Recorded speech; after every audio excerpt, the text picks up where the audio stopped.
Hello, everyone. Welcome to a special edition of a live New Year's Eve show from the Swiss Alps. Yep, that's why it's dark here, maybe light where you are. I had actually hoped to be able to show you the Matterhorn here, but, well, so much for that. The sun is going down. It goes down quickly. You may hear some fireworks outside. You may hear some people yelling and kids screaming. Those might be mine.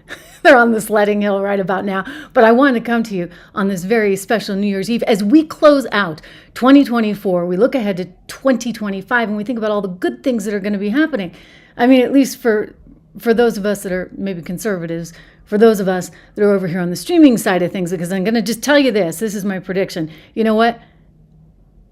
It's the end of the line right now for mainstream media. Legacy media, as you know it, I mean, we've been saying it's dead, it's officially dead. And I don't know really what's quite going to be left of these networks, these behemoths, these longtime legacy operations with their massive news gathering operations, propaganda operations, shall we say. I don't know what's really going to happen to them.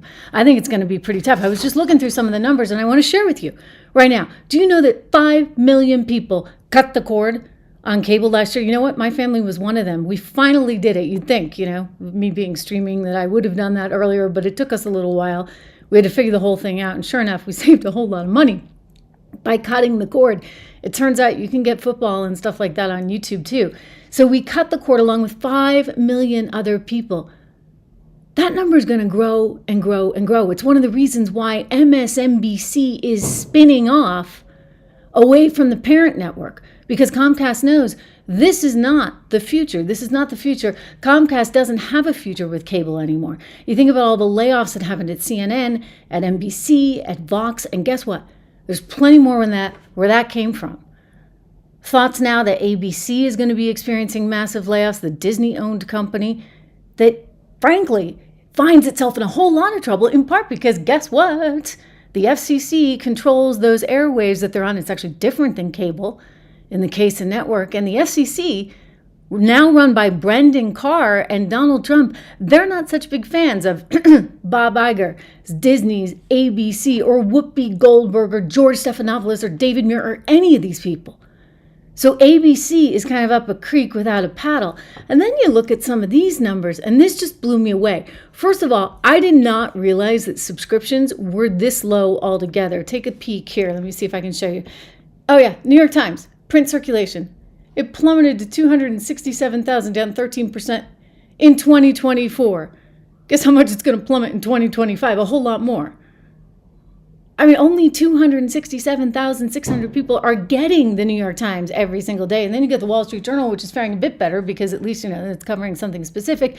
And it tends to be, dare I say, I mean, they have their own biases there too, but financial journalism, having come from that world, I can tell you tends to be a little bit less biased because you know what? The stock market's going to go up, it's going to go down. And no matter what, you want to make money. So you can't be overly political in that genre. Wall Street Journal has done a little bit better, but it still fell. Actually, more than the New York Times by 14% to 555,200. The LA Times, very slim publication there, reading the LA Times, fell to 105,700 people. Apparently, this is one Twitter account that's writing, you know what? It turns out preaching to these empty rooms does not pay the bills. We are the media. In other words, you, me, everyone out there, everyone on X, everyone on YouTube. Where do young people get their news today? YouTube, Rumble, maybe Facebook here and there, although Facebook wants to do less and less with news and more with entertainment. So people are coming to new news sources. And this is one of the reasons why we've done so phenomenally well here. Do I have my subscribe? I do have the subscribe button. I wasn't sure if we had that up. See, I'm wearing black. It's like a funeral for mainstream media here today. Make sure you subscribe, share, like, all that good stuff. Yeah, this soundbite, I meant to show you this the other day, so forgive me for not showing it to you as soon as it came out. But this was said by one Jennifer Rubin maybe about 3 days ago, where she sat down for this panel with Kellyanne Conway's former husband, George, the never Trumper. And the two of them are talking about the demise of mainstream media and how bad it is. And Jennifer Rubin, who used to work for the Washington Post until, well, she became too biased for the Washington Post, which tells you something, right? Jennifer Rubin is trying to point out that, oh, you know what, all those Trump people, those MAGA people, they're illiterate, basically. She goes right back to the well with that song and dance. And she's like, there's no point in even trying to get them as a newspaper subscription because you never will. Look, I got news for her. Plenty of people are subscribed to Substack. Plenty of people subscribe to newsletters, including my own, 76research.com, shameless plug in there, 76research.com. You can get it for $1 a month, $1 a month. It goes to $9.95 after the first 2 months. But you can cancel anytime, no harm, no foul. It's all about financial markets and investing. But let's listen to Jennifer, who somehow thinks that people who are conservative, who like Donald Trump, don't know how to read. Okay. Why would ABC, Disney, the mouse, who has more money than God, settle with Donald Trump? I honestly don't know. You know, I've asked, why would ABC? But people ask me all the time, why is the media so mamsy-pamsy? And there are two explanations. One is they are convinced that if they would just move a little bit to the right, all those MAGA readers out there, now you'll notice the contradiction in terms, MAGA readers, would pick up the Washington Post and they would have more readers. What is the logical fallacy here? Yes, reader. And there is nothing that the Washington Post could possibly do that would have those people take out a subscription. But they're convinced they're in there someplace.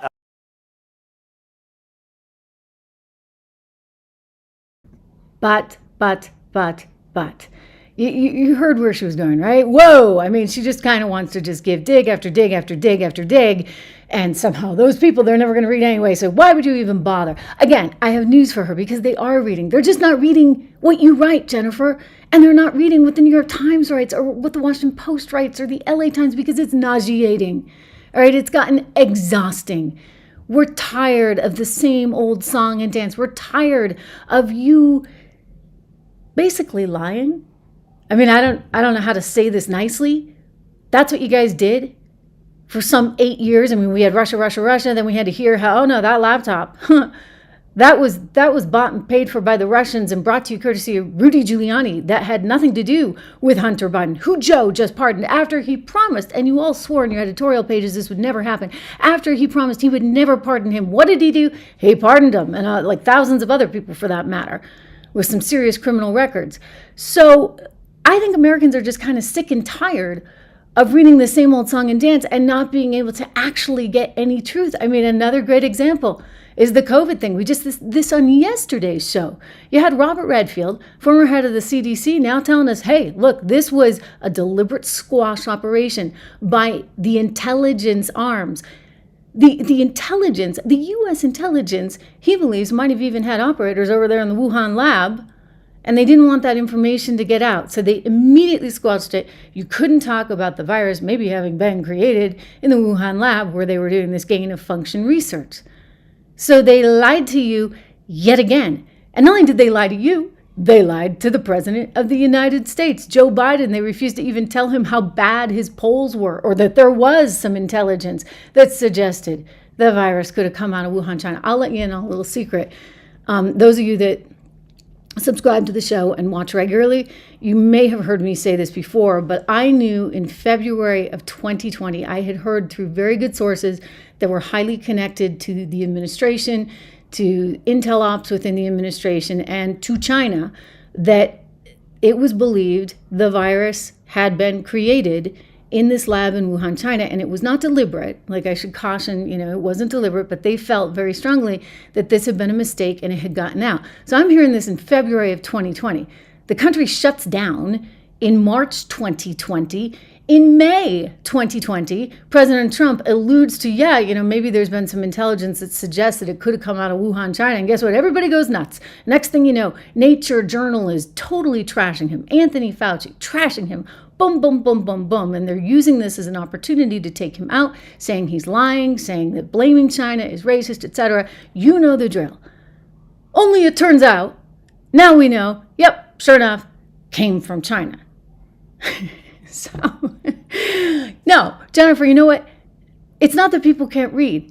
People don't want to read lies, and that's what has happened. And so you've seen these subscriptions drop massively. And it's going to get worse and worse and worse, if you would, for the mainstream media. In fact, my prediction is that some of these mainstream media outlets, they're just not going to exist anymore, at least not in the current fashion that you currently see them in. One being, oh, I know, everybody's favorite show, The View.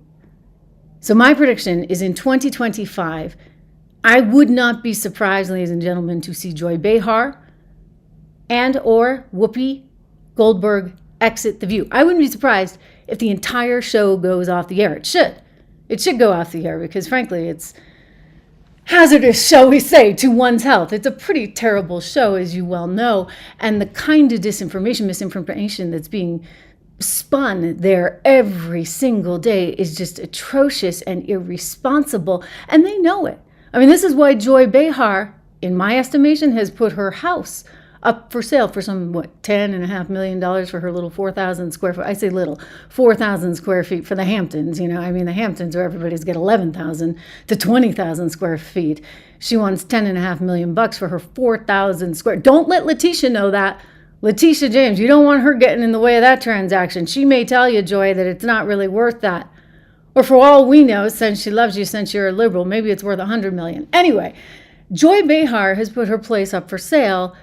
Whoopi Goldberg is suddenly muzzling herself, saying, well, I'm going to wait and see, I'm going to wait and see. You know that is the producer in her ear saying, don't you dare, because these ladies are on thin ice, and they know it. They're freaking out because the media has changed. Oh my gosh, there's this guy named Joe Rogan, and people are actually watching some guy named Joe Rogan. Take a peek.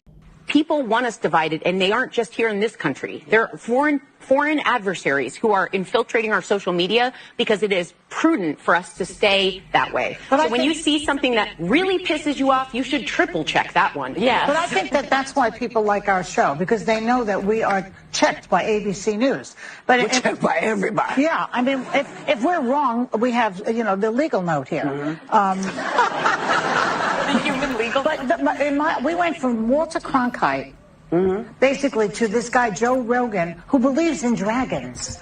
I checked it. He believes in dragons. He believes in dragons. Did you triple source that? Yes, I did. And he also thinks that dragons, like dinosaur-y type of animals, roamed the earth when people did.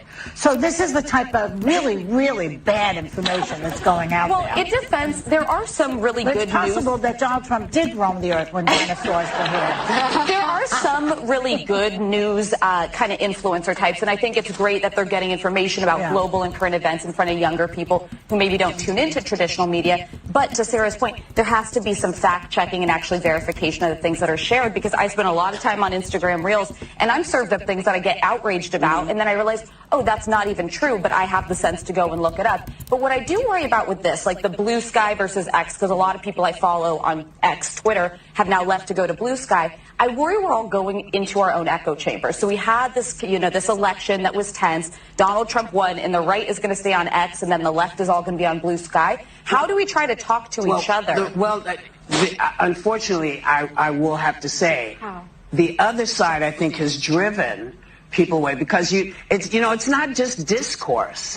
It's nasty name calling and coming after your family, and I'm going to do this to you. And I don't think anyone should have to take that from anybody if they don't have to. Well, so I'm not, and I think a lot of Republicans who also are getting that because they have opinions. I'm sorry, this is like pot calling kettle all day long. I mean, they're like, oh, name calling, this, that, and the other. Excuse me, has anyone heard of cancel culture? What do you think we've been through for the last 4 years in the name of unity, in the name of DEI, in the name of, you can't say this or that about anybody? It has gotten insane. But you heard Joy Behar basically say, oh, she can't understand how anybody would watch this guy, Joe Rogan. I mean, he's just terrible. He believes in dragons, totally taken out of context. He had some discussion about dragons having roamed the earth at some point, or some kind of animal that resembled something like that. Okay, so totally taken out of context. And Joe was funny about it. He actually had an amusing reaction, which would be the same as mine. In other words, your company is going out of business, your show is going out of business, you're about to lose your job, you're freaking out because podcasts are taking over, streaming is taking over, and now you're just going to extremes. Worried about losing your job, and you're worried about podcasts taking over, and who's the source of news, and we said Donald Trump is Hitler, but half the country disagreed with us, and he won, and this is okay, and Joe Rogan believes in dragons. We should watch that again. Joe Rogan believes in dragons. I mean, look, there is a hysteria to everything that they're saying. But even though there's all this hysteria, right? Even though they're like, oh, you know, Trump is this, that, and the other. He can't win. He can't possibly win. Well, he won. He won. And the entire time when they were talking about how awful he was, and frankly making comparisons that in my estimation were just it's so sort of fundamentally ethically wrong to make, insulting to history, insulting to the people that died in World War II, the people that were slaughtered in World War II.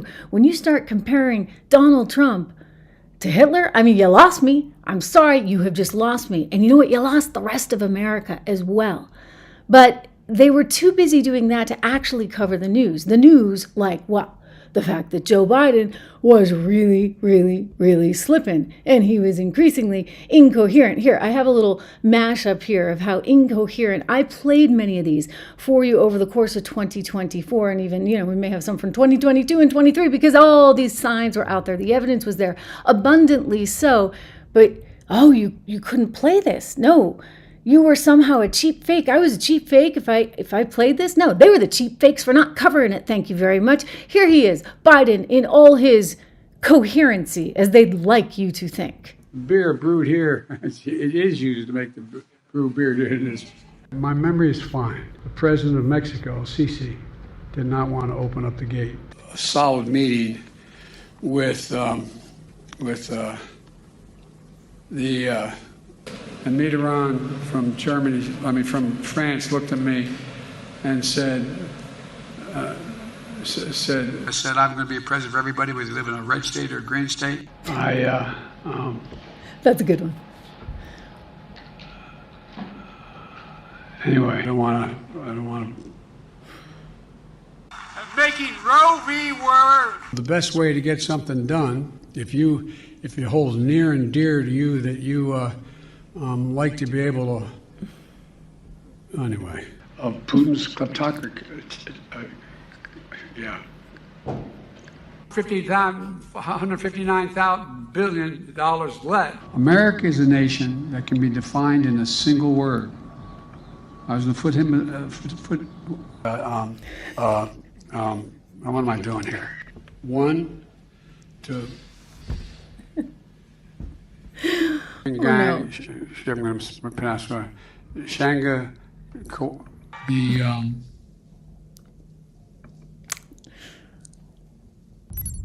Yeah. Okay. Well, thanks to Western Lensman for putting that little compilation together, because that is just, I mean, that's what it was, though. And there were those moments, right, at G7 where he just kind of wandered off. And there's Georgia Maloney trying to bring him back into the fray, and they take the picture without him. It was like one thing after another, over and over and over again. And yet somehow we weren't allowed to report this. Everybody in mainstream media completely ignored it. It's like, guys, how can you do that? I mean, hey, you would have done yourself a favor. You would have done yourself a favor because guess what? The guy would have been primaried. And you might have actually had a candidate who could string a sentence together, unlike Kamala Harris. Instead, you guaranteed, frankly, that Donald Trump would win again. I mean, I'm a fan of Donald Trump. I'm a fan of his policies. I'm thrilled that he's in there. But I'm just saying, like, it wasn't very hard to do because Biden was the most beatable person on the planet besides Kamala Harris. I mean, could you come up with any worst scenario for Democrats? Honestly, the script writes itself. But the Media Research Center went back and looked at just how often these little blips would happen, and the mainstream media would completely ignore them. Whenever the president's a Democrat, the media suddenly lose interest in presidential gaffes. All of the clips you're about to see are from the last 2 months. None of them were discussed or covered on ABC, CBS, NBC, CNN, or MSNBC after they happened. First, we've got Biden confusing World War II heroes, the Tuskegee Airmen, with victims of a decades-long human syphilis experiment. There's a reason why it's been harder to get African Americans initially to get vaccinated, because they used to being experimented on, the Tuskegee Airmen and others. At the G7 summit, Biden tried to talk about U.S.-Russia cooperation in Syria, but it came out sounding like this. We can work together with Russia. For example, in Libya, we can save the lives of people for example, in Libya. Next up is whatever this is. The question is whether or not we should be in a position where you why can't the experts say we know that this virus is in fact it's going to be, or excuse me, we know why all the drugs approved are not temporarily approved but permanently approved. Yeah. Then there's this awful moment from a commencement address. I love those barrettes in her hair, man. I tell you what, look at her. She looks like she's 19 years old, sitting there with her, like a little lady with her legs crossed. That poor sign language interpreter. And here he is just flat out making stuff up.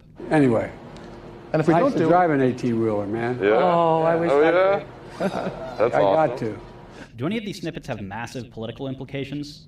No, obviously not, and that's not the point. The point is the same media who spent days talking about this tweet now completely ignore stuff like this. Are there people in the Republican Party who think we're sucking the blood out of kids? I'm not sure. The story here isn't the bumbling old guy. It's about the media who are doing everything that they can to cover for him.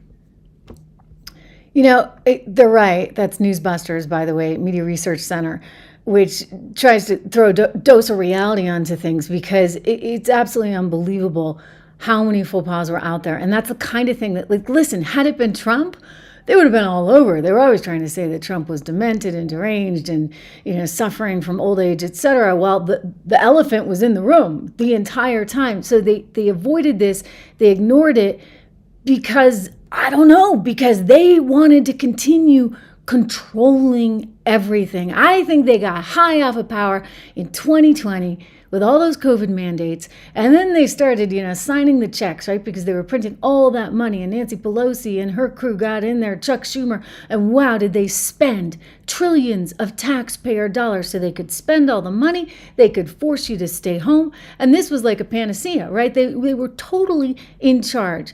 Deep State took on a whole new meaning. And then the reporters, like the media that's supposed to keep all this in check and kind of keep people honest, they were nowhere to be found. And so that is an abomination. That is a travesty. That is one of the biggest scandals, maybe the biggest scandal in modern history. And this is what has given rise to everything else. I mean, think of the freedom that I have right here, that I can talk to you without having to have a script, without having to have a producer look over the script, without having to have somebody sign off on everything.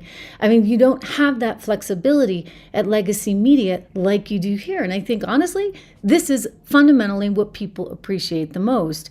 And certainly, I like the most. It's a heck of a lot more freeing. Not to mention, you know, here I am coming to you from Timbuktu, and I'm able to do that with a different kind of flexibility that you just simply don't have if you're at a network. Anyway, here's Jen Crawford. I played this sound for you yesterday, but watch it again because it's important to hear her actually say it. And I love the fact that she's saying it to a table full of reporters that are like, because they're all part of the problem, right? Including, frankly, her. I mean, she's a CBS News correspondent. They are all part of the problem, but at least now she's coming clean saying, you know, we kind of screwed up. What do you think was the biggest miss? What was the most undercovered story of the year? What do you think? Here we go. One of the things we also do in the year-end correspondence roundtable is dig into what was undercovered or underreported. Jan? Undercovered, underreported.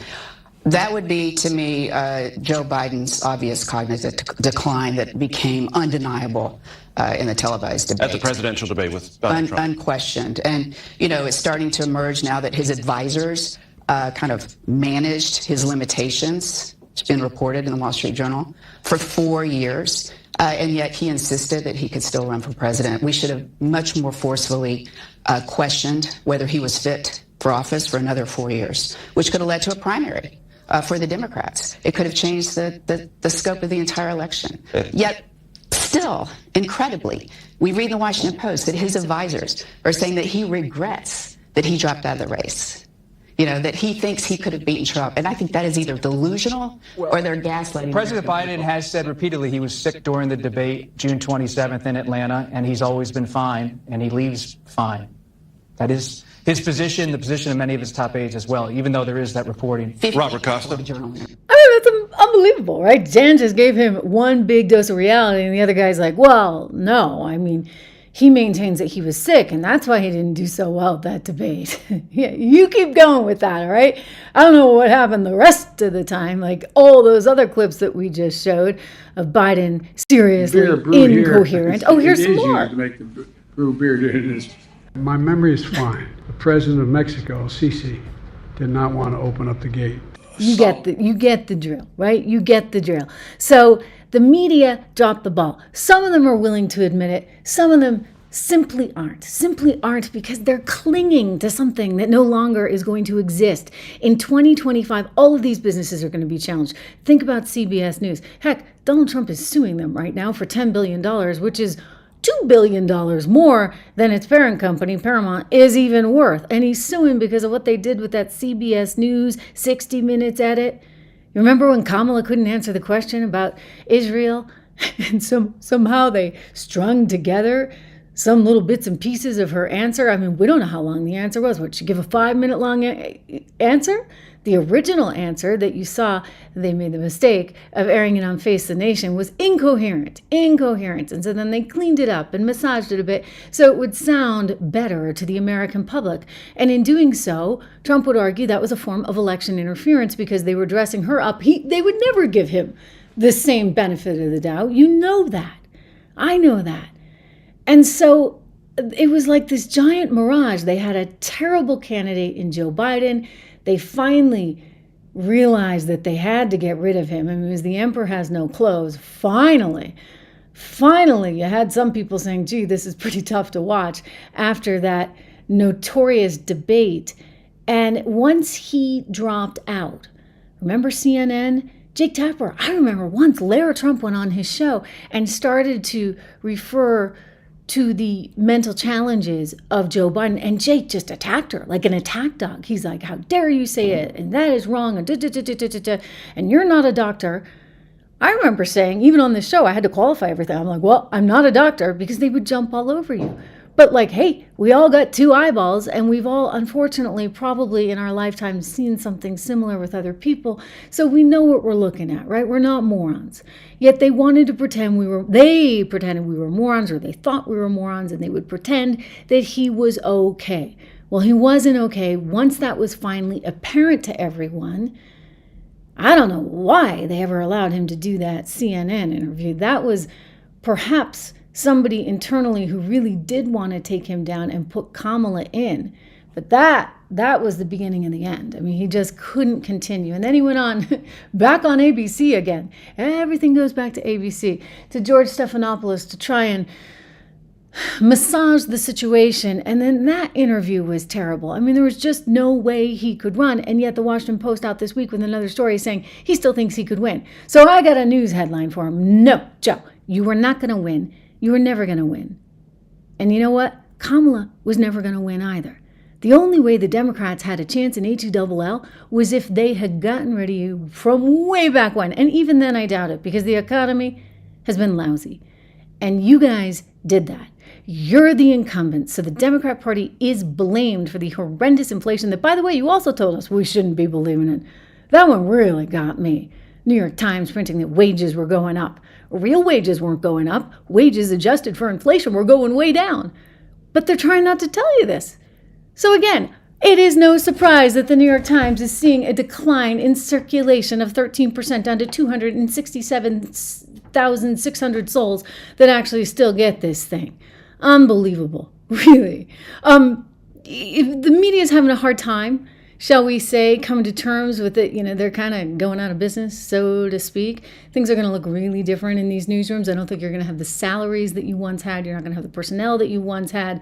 MSNBC is getting a little divorce, shall we say, from Comcast. Comcast once loved this thing. They were like, oh, we got MSNBC, we got CNBC, we got Oxygen, that was that network that Oprah started. We got Sci-Fi, we got it all. Aren't we the bomb? And then, well, it turned out the media industry changed drastically. So Comcast is doing the right thing. They're doing this spinoff with Spinco, and they're getting as far away from MSNBC as they possibly can get. But what happens to MSNBC in this process?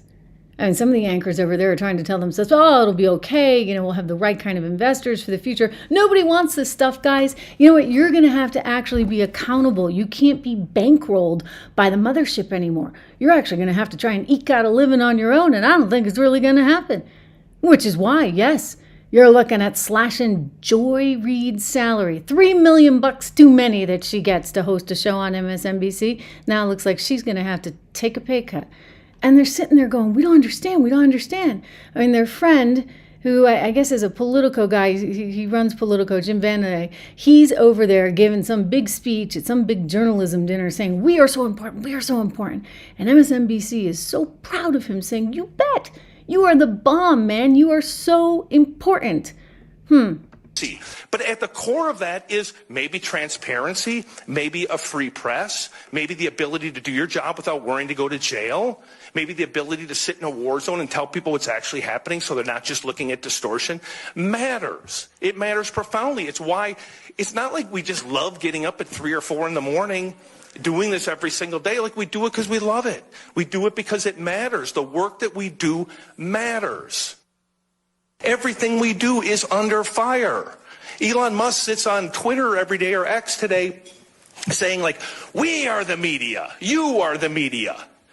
My message to Elon Musk is bullshit. You're not the media. You having...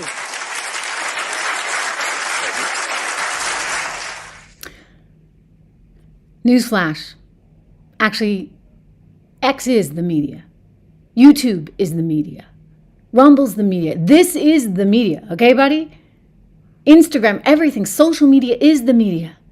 This is how people get information. Nobody actually wants to watch you all because they don't trust y'all. And why should they? After Russia, after the laptop from HELL, after the Wuhan virus that didn't come from Wuhan. I mean, come on. At some point, fool me once, shame on, how's it go? Fool me once, shame on you. Fool me twice, shame on me. I mean, nobody's coming back for more. No matter how much you try and position yourselves as the be-all, end-all. You're not. Everything up and down about not only their alternative set of facts, but alternative set of facts about what people like you do. And I love how you connected reporters in Mississippi in the 1960s to report. This, by the way, I should just highlight, this is Morning Joe celebrating the guy that you just heard speaking about how wonderful they are as journalists and how important they are and how, if it weren't for them, all these things wouldn't have happened in history. Well, newsflash, maybe you were important back in a day. Maybe you actually did. I mean, as long as I've been in the business, I can tell you the bias is completely, totally, utterly to the left. But, I've only been in the business since the year 2000. So maybe there was a time when the media was more just. Not since I've been in it, but, I'll give them the benefit of the doubt. They, however, they think that this is it. Like, they are the arbiter of truth. And the reality is they're not. Because sometimes the truth is kind of hard to get at. Sometimes the truth is kind of ugly. Sometimes the truth is a process. We learned that certainly over the last 8 years. Here we go. Fighting for their life to get the story out in the Middle East today. Jim, it was very powerful. Really good. Very powerful. Even if even if we had to beep you more than we would if we ran a Dave Chappelle concert. I like still it. Good. Jim's mild manner. He preached it though. Cadence. I mean, I might get him ordained. Well, let me just say why this is so important right now, more than ever, is because critics of the press are feeling more empowered than ever to lie more than ever. I've had friends for years going, I'm so overwhelmed, Joe, by the news. I don't read the news. I go, well, where do you get your news then? Epic Times. I go, oh God. You get your news from a website run by Chinese, by conspiracy theorists in a Chinese religious cult. That is where you get the news. No. Or if social media, people lying every day, every hour, every minute about the news. What you do matters. What the New York Times does matters. What the Wall Street Journal does matters. What Jonathan Lemire does matters. What the Financial Times does matters. What NBC News and MSNBC reporters do matters. It matters. And it doesn't mean there aren't things that we get wrong. And the reason I guess I was hopped up at that speech was... I just think it's funny. He's like, it matters, it matters, it matters, it matters. It matters to him and to his livelihood and to his family, right? It matters to Joe. He's trying, I matter, I matter, I matter. Well, no, I'm sorry. You know what? You don't. Because at some point, people have just decided they've had enough and they have other options. They can cut the cord. They don't need to pay for you over on MSNBC, which means, guess what? Comcast doesn't need to pay you as much anymore, which means you're getting spun off. Your company is going to have to stand on its own 2 feet. I'm not so sure it can. I'm not so sure it should, because it's just a song and dance for the Democrat establishment. And we don't need to pay for that. We don't need to see it. I mean, I bring you clips here and there because you got to know what the other side is doing, right? I think it's valuable to see that. But are you really going to sit down and watch that show for 3 hours in the morning? No. I mean, you might watch Bannon. Might be kind of interesting. You might watch Joe Rogan. You might watch, hopefully, me.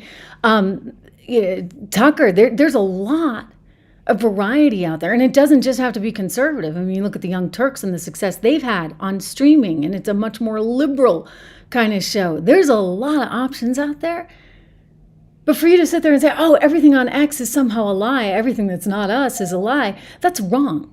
It's flat out wrong. And why don't you trust everyday individuals to actually get to the bottom of things and to discover the truth themselves? It was like when the mainstream media totally flipped out because, oh my gosh, Tucker Carlson was going to interview Putin.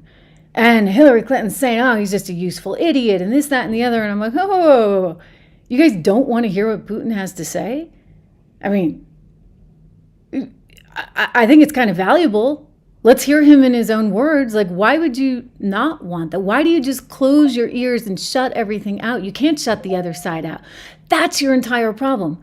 And so America is hungry for more, and they're getting more, but it's going to change, and it's changing fast. And thank you for subscribing, sharing, liking, commenting, all of that good stuff. Make sure you do. Make sure you hit the bell so you know when I'm here. I'm a little bit early today, but the sun was going down behind me over here in Switzerland, so I needed to get to you rather fast.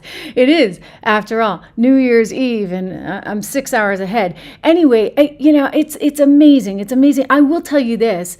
The markets love what they're seeing. And hey, it all goes back to markets for me. I mean, I do still continue to have my worries about inflation. It's one of the reasons why I still like gold. Let me put this up for you. This is one of our great sponsors here on the show, American Hartford Gold, and you can find out more information about them, and you can find out this wonderful, wonderful offer that they have for fans of this program. You get up to $15,000 in free silver for qualifying offers there at American Hartford Gold. Just go to trishlovesgold.com. Trishlovesgold.com kind of has a nice ring to it, right? I'm putting the link as well in the show notes, so you'll see it there. You can also just text my name, easy enough, Trish, Trish, to 65543, 65543, or call them at 1-844-495-1115 today. Trishlovesgold.com. Again, for up to $15,000 with qualifying offers in silver. And then the other thing I would just mention, markets love this, right? The markets love that Donald Trump won. You can feel the excitement. Here I am halfway across the globe, and I feel the excitement here. I was just in Italy, and everyone I talked to, I mean, all the guys working at the hotel, the waiters, etc., they were like, can we get Trump over here? I mean, they've got Georgia Maloney, and she's not bad, but they're like, gosh, can we get Trump here? They love him, and they feel safer in the world with Donald Trump. Think about that. This is amazing to me. But, it's completely just anecdotal information. But I was struck by that. Every single person I talked to there in Italy telling me the same thing. They were so excited and so happy that Trump won because they felt that the world was going to be a better place. I mean, that's an amazing thing. So I think that you got to think through all of this. World markets actually have been responding pretty well. Market a little bit going sideways as I look at things right now today, but nonetheless, there's a lot of opportunity ahead, and I want you to be part of it. So consider subscribing to my newsletter, 76 Research, 76research.com, all for just $1 a month for the first 2 months. Then it goes to $9.95. You can cancel anytime, but just go over there, check it out, 76research.com. As you start the new year, let's start it right. Let's put yourself first. Go use this code DOLLAR, DOLLAR, my New Year's gift to you, if you would.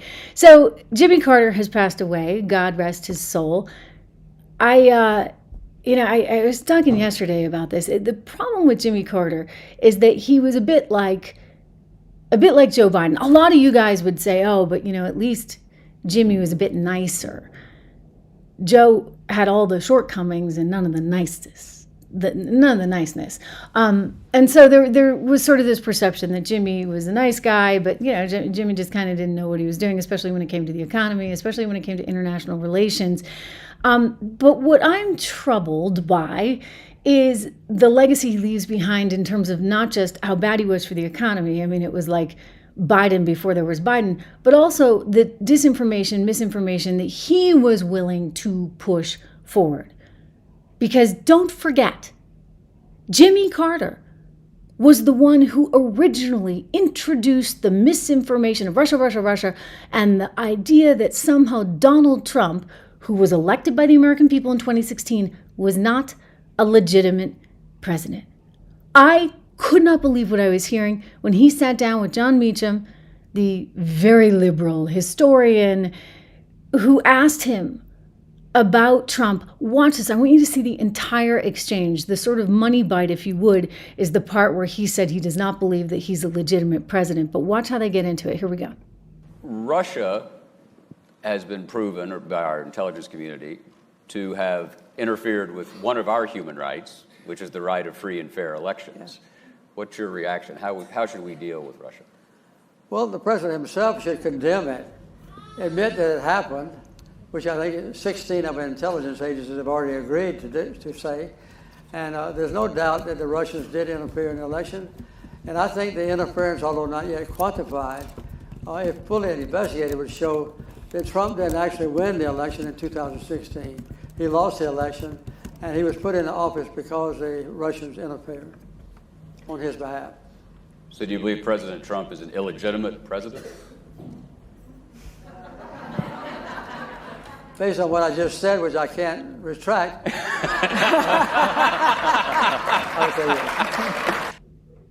Wow. Right? I mean, wow. So that's what started this whole thing. Not my president, not a legitimate president.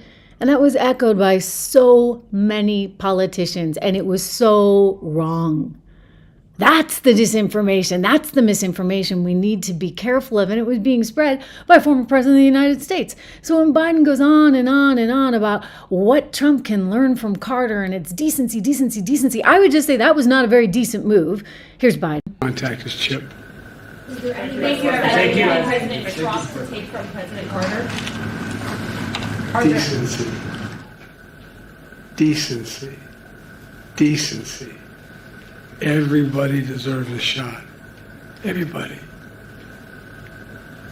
Can you imagine Jimmy Carter walking by someone who needs something and just keep walking?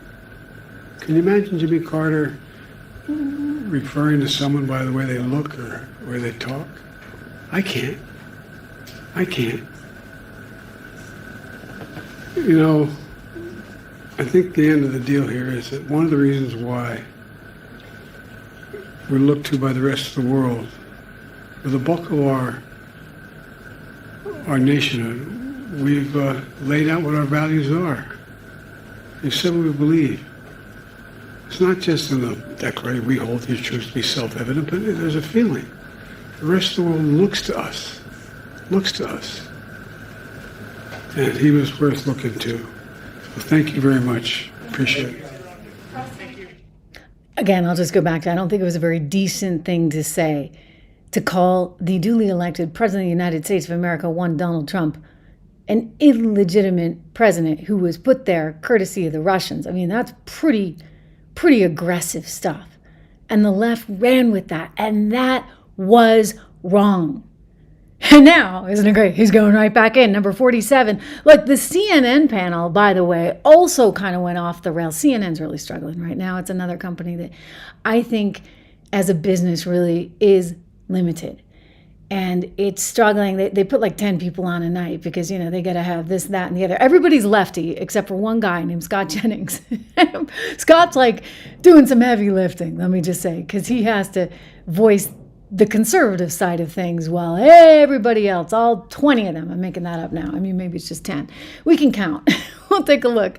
Anyway, let's go to this soundbite because he's there saying, hey, you guys, do you not remember some of the stuff that Jimmy did? I mean, in addition to being so terrible on the economy, he wasn't exactly very pro-Israel, one of our longtime allies. We had a big hand in creating Ally. He was perceived as, at times, being very anti-Semitic. I'll let Scott say this because it's fascinating to see the reaction from the panel. They're like, whoa, what? Oh, my goodness. Well, good for Scott.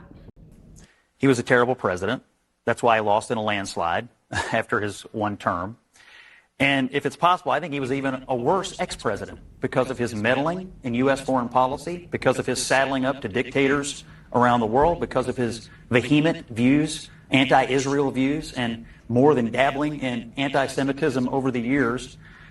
He often vexed Democrats. Obama didn't even have him speak at his 2008 convention. He put Bill Clinton in a terrible foreign policy box on a North Korea nuclear issue. I think he was a guy who had a huge ego and believed that he was uniquely positioned to do all these things, even after the American people had roundly and soundly rejected his leadership. So I respect people who run for president and get elected president, but in his particular case, I think he time and again proved why he was never suited for the office in the first place. Well, they didn't appreciate that. He's persona non grata, but a valuable resource, really, for CNN that's so struggling right now as they try to seem like they're covering all sides.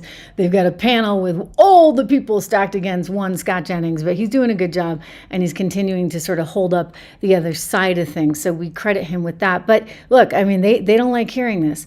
But Jimmy was not a panacea, and nor was Joe, for that matter.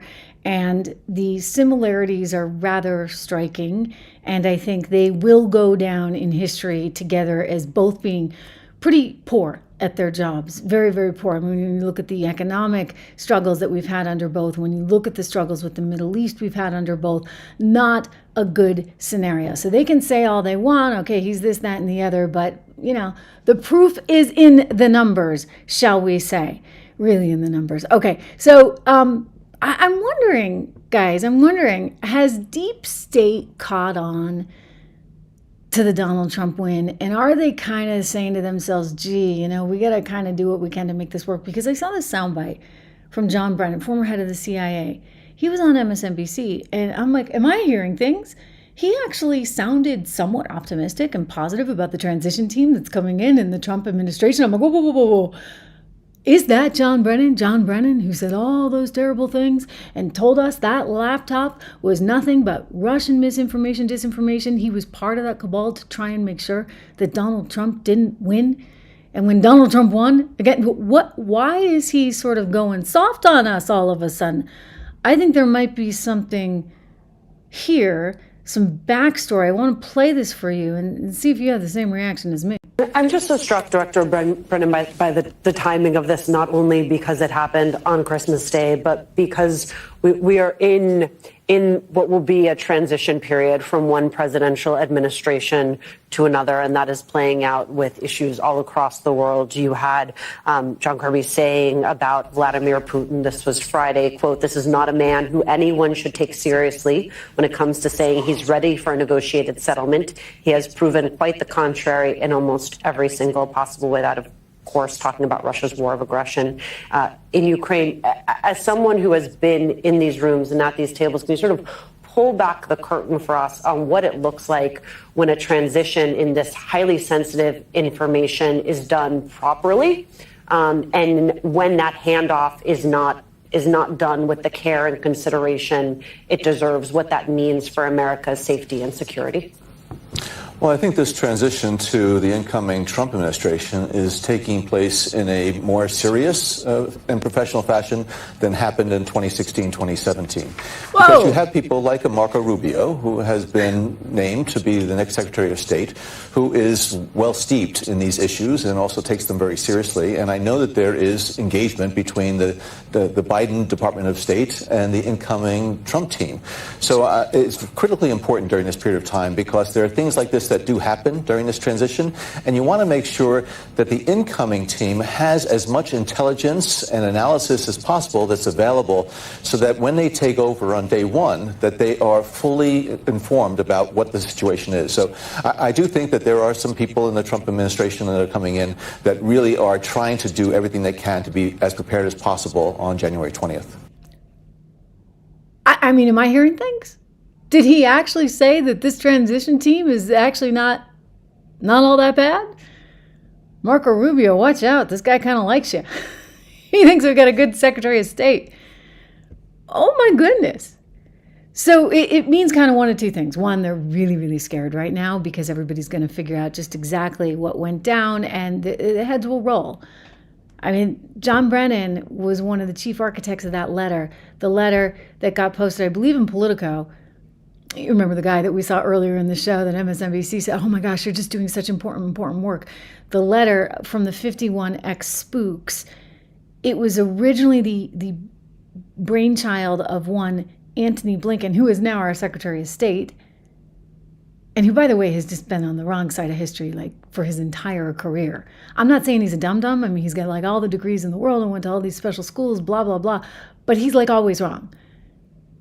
McCain, actually, back in the year 2000, I've shown you this soundbite a few times. He was on the floor, regardless of what you think about McCain. I'll tell you, he got this one right. He's like, I cannot, in good conscience, allow for this to move forward with Antony Blinken as the Deputy Secretary of State in Obama's administration, because I think he is a danger to American troops. And he's like, I normally believe, elections have consequences, you get who you want, but this guy is a problem.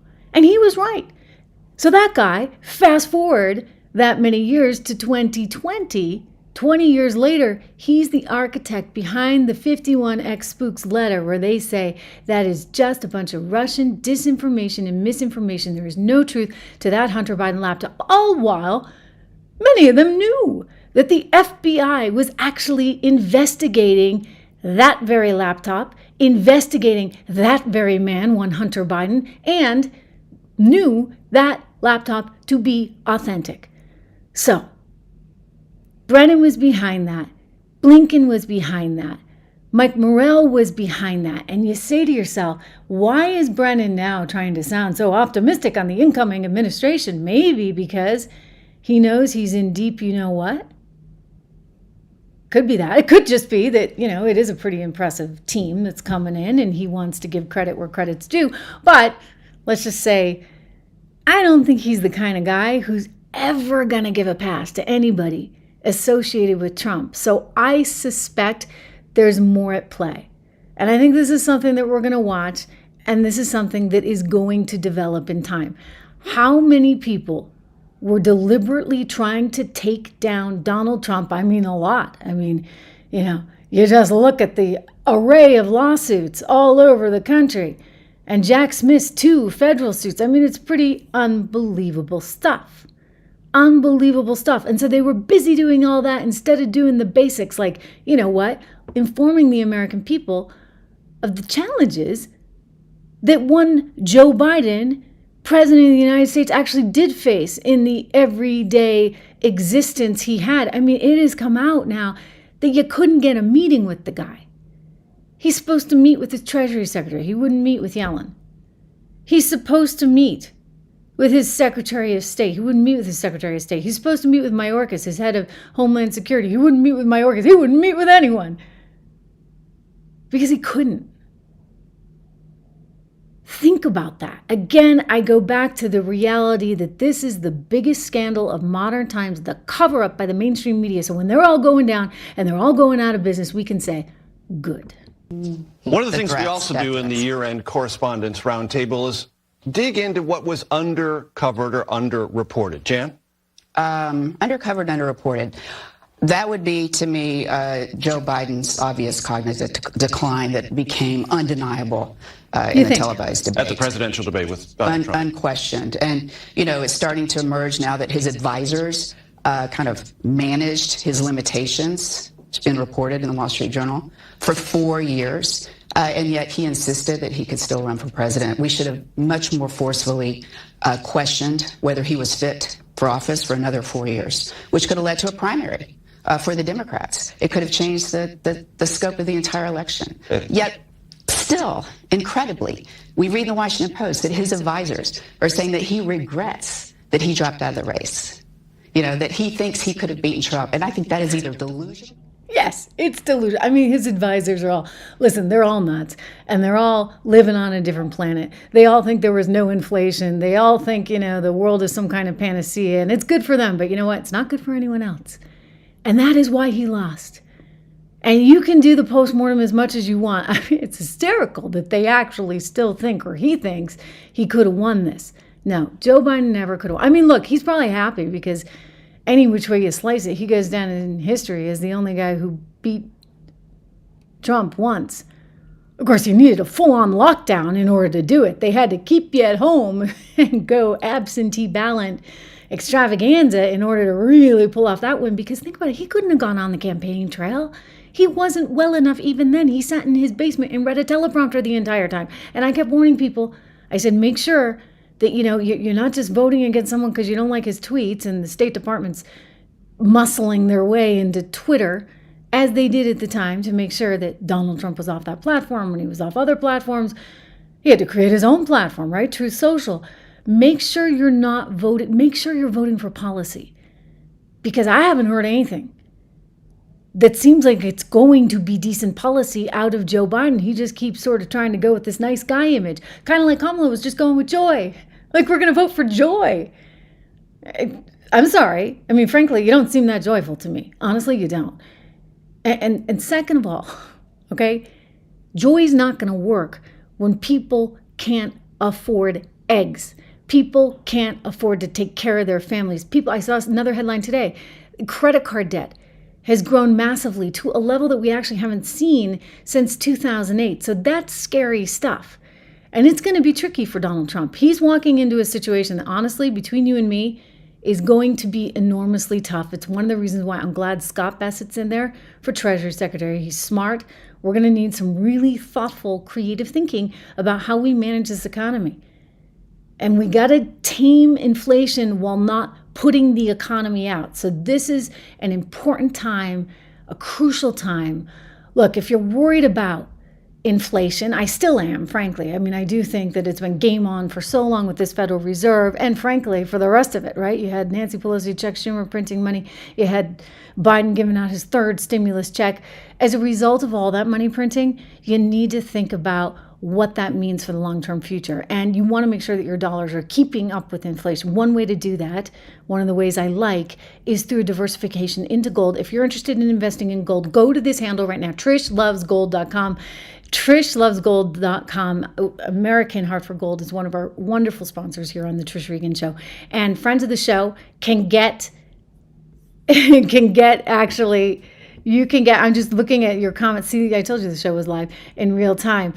You can get up to $15,000 in free silver.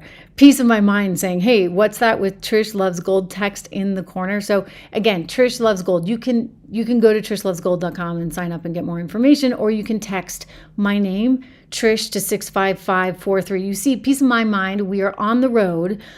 I'm live in Switzerland.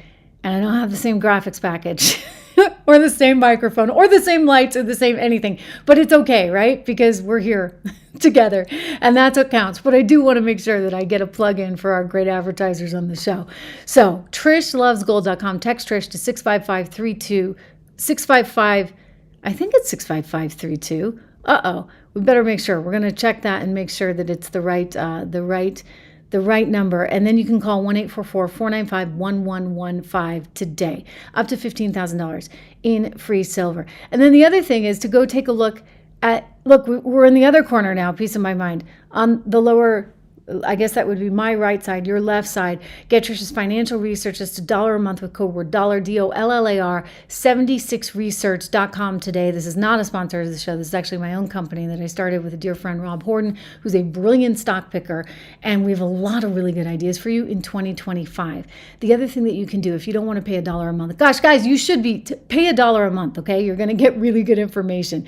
And you know what? If you can swing it, pay the extra $22 a month, because then you can get one of the portfolios, like the basic income builder portfolio, and you get 10 to 15 names in there. 76research.com. Lots of good information in there for you about markets and investing, and names of companies that we feel are good long-term buys in this environment. So 76research.com. I mean, wow, we have a lot of good stuff ahead. A lot of good stuff. Don, thank you so much. He's trying to push you guys to make sure we get more likes. Yeah, I think a lot of people are on vacation, and I do believe I am earlier than normal because I'm on this other time. Yeah, you guys are not used to me streaming this early. I never stream before noon, right? It takes me all day to put the show together. Same thing happens here. I'm just 6 hours ahead of you. Anyway, 750 likes would be terrific. Maybe we can do that by the time we are off air, but it would certainly be great while we are live on the air. Again, much appreciated for all the hard work you guys have done. What a year it's been, right? I mean, think about this. We're up over 506,000 on this channel right now, and that's because of your commitment and no extra marketing. This was done the old-fashioned, the hard way, as I like to say, literally one viewer at a time. Dawn yelling out to make sure that you guys subscribe, make sure that you guys like it, that you help the algorithm however you can. Carol, happy New Year's to you. Happy New Year's really to everyone. It is terrific to have such a group of dedicated, wonderful, wonderful subscribers here on this channel. David Lorenzo, happy New Year to you. Cheers. I'm going to have to go put something in this. I had some water in here, believe it or not, just water, promise. But I'm going to have to put something more aggressive than that. Maybe a little champagne in there. We got some fireworks. I can already hear them behind me starting. So I'm going to go down and join my kids who are still sledding, believe it or not. They're like oblivious to the fact that it's dark out. But it's fun to be here with so much snow. And I'm going to continue seeing you guys every single day. I am so committed, as are you. I love it. And I will see you back here live tomorrow.